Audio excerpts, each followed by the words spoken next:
A year and a half after it closed, Blue Bayou Waterpark returns this summer. Single-day tickets are now on sale, and crews are cleaning up the park. News 2's Alexis Maroney hit the streets to gauge interest in the comeback. For many, Blue Bayou was a summertime staple. When school let out, it was the place to go. Well, I wanted to know if that same sentiment was shared. And when the park reopens, if folks are excited to go. Beyond this barrier, busy crews beautify Blue Bayou Waterpark. From Interstate 10 in St. George, you can see it. Visitors like Summer Gilbo remember coming here every summer. Getting a funnel cake at Blue Bayou is like the best thing ever. For Deneen Bell, at the time, it was fun. Yeah, I was much younger, and it seemed like a lot of fun. Yeah, I hated the wave pool.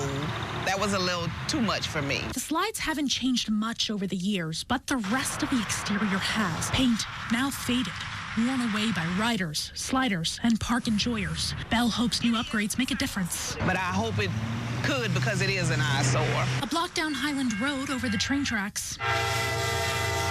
The smell of hot-boiled seafood saturates the air.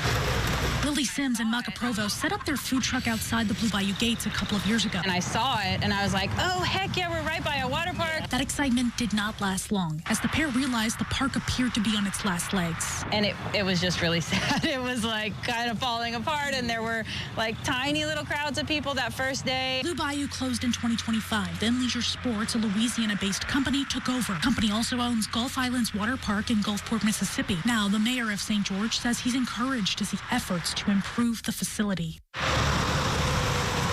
Provost and Sims hope the park's return means a return to a booming business. That would be great to have, a huge draw on this side of town. A prospect that also intrigues Summer Gilbo. I think I need to go back and get some old memories revived. The park's scheduled to reopen May 16th. In St. George, Alexis Maroney, WBRZ, News 2.